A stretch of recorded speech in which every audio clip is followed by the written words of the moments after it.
السلام علیکم ورحمۃ اللہ وبرکاتہ۔ پنجم جماعت کے لیے آج میں نے کچھ زبان شناسی کے قواعد جو ہیں وہ ریڈی کیے ہیں۔ آج ہم چند پہ روشنی ڈالیں، ٹھیک ہے۔ آج ہم پڑھیں گے وقفہ اور واوین۔ میں آپ کو ان کے رموز و کاف کے بارے میں بتاؤں گی کہ یہ کہاں کہاں استعمال کیا جاتا ہے۔ سب سے پہلے ہم وقفہ کے بارے میں جانیں گے۔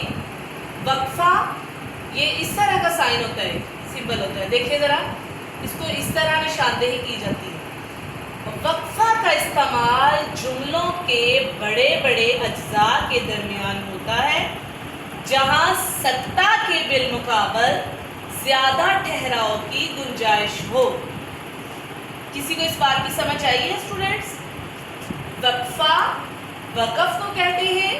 قرآن پاک میں بھی آپ نے اس چیز کو پڑھا ہوگا، کہاں کہاں ہم نے وقفہ کرنا ہے، کس طرح وقفے کی نشاندہی کی جاتی ہے، لیکن اردو گرامر میں اس کا استعمال کچھ اس طرح ہوتا ہے۔ وقفے کا مطلب ہوتا ہے ٹھہراؤ، تھوڑا رک جانا۔ نشاندہی اس کی اس سائن کے ذریعے کی جاتی ہے۔ وقفہ جب کوئی بڑی عبارت ہم لکھتے ہیں یا کوئی کمپلیٹ لائن ہم لکھتے ہیں، اس میں چند ایک جیسی چیزوں کے جب نام آ رہے ہوں، جیسے میں نے ایک فقرہ لکھنا ہے کہ اجوا، ایمان، انشا، عائزہ جماعت کی ذہین طلباء ہیں۔ اب یہ اگر ہم ان کے اکٹھے ہی نام لے لیں گے تو نشاندہی نہیں ہوگی کہ کس طرح یہ الگ الگ نام ہے یا ایک ہی نام ہے۔ اجوا ایمان کوئی ایک لڑکی ہے اور انشا عائزہ کوئی ایک، اس طرح ہمیں نشاندہی نہیں ہوگی۔ اس کو الگ کرنے کے لیے، سمجھنے کے لیے ہم یہ وقفہ کا نشان یہاں پہ لگائیں گے۔ اس نشان کو وقفہ کہا جاتا ہے۔ اس سے یہ چیزیں اور یہ نام یا کوئی بھی ہم چیز فقرہ لکھتے ہیں، عبارت لکھتے ہیں، اس میں یہ الگ الگ ہو جائے گی۔ اس کے علاوہ اور بہت ساری مثالیں ہیں۔ میں بازار سے آم، سیب، کیلا یا کتابیں لے کر آیا، ٹھیک ہے۔ ہم فقرہ لکھتے ہیں، ہم اس کو اسی طرح ہی سیم ایز اٹ از نہیں لکھتے ہیں، ہم اس کے درمیان آم وقفہ، سیب وقفہ، کیلا وقفہ، اس نشانی کو ہم اس پہ لگائیں گے۔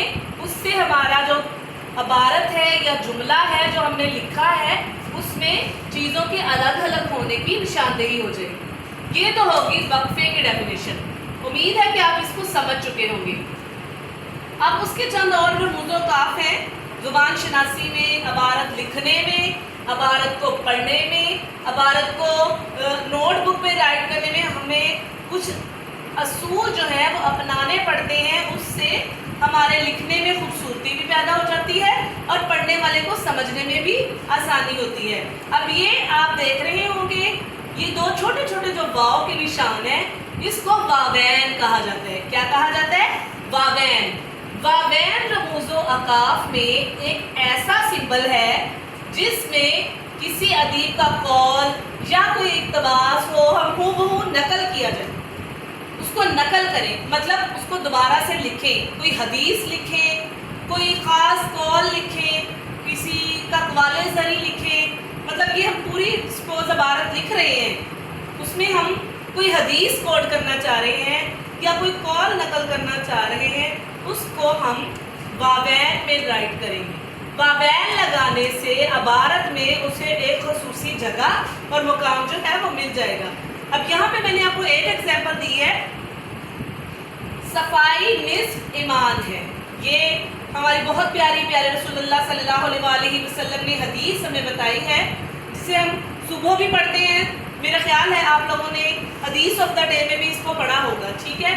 اب کبھی کوئی عبارت لکھ رہے ہیں یا کوئی مضمون لکھ رہے ہیں تو ہم اس میں اس حدیث کو لکھنا چاہیں گے، ہم لکھ دیتے ہیں، لیکن ہم اگر اس کو واوین لگا کر اس کی نشاندہی کرتے ہیں تو پڑھنے میں ایک تو خوبصورتی لگے گی، دوسرا الگ سے پتہ لگ جائے گا کہ واوین میں کوئی خاص چیز کوڈ کی گئی ہے، یعنی کوئی حدیث کوڈ کی گئی ہے یا کوئی قول کوڈ کیا گیا ہے۔ پتہ لگ جائے گا کہ یہ واوین میں کوئی خصوصی حوالہ دیا گیا ہے، یعنی صفائی کا مضمون اگر ہم لکھ رہے ہیں یا کوئی بھی عبارت ہم لکھ رہے ہیں، اس میں ہم واوین کے اندر جب کوئی چیز رائٹ کریں گے، اس کا ایک خصوصی پارٹ ہوگا وہ ہائی لائٹ ہو جائے گی، اور اس واوین میں اس کو درج کرنے کا مقصد یہ ہے کہ یہ خاص ہے۔ اب آپ کو پتہ ہے کہ حدیث ایک خاص چیز ہے، اقوال صحیح ایک خاص چیز ہے۔ جیسے کوئی بھی ہے، ناچ نہ جانے آنگن ٹیڑھا، ہم کوئی محاورہ استعمال کرتے ہیں تو پوری عبارت میں کہیں محاورے کا وہ کوئی نہیں ہے، تو ہم اس کو واوین میں درج کر دیں گے تو پتہ لگ جائے گا یہاں پہ کوئی خاص محاورہ استعمال کیا گیا ہے۔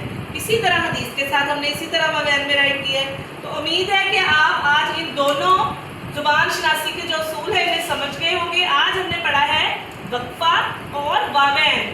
انشاءاللہ آنے والے ایپیسوڈ میں ہم آپ کو ختمہ اور سکتہ کے بارے میں مزید بتائیں گے اور بھی بہت سارے اصولوں کے بارے میں جانکاری دیں گے۔ جزاک اللہ۔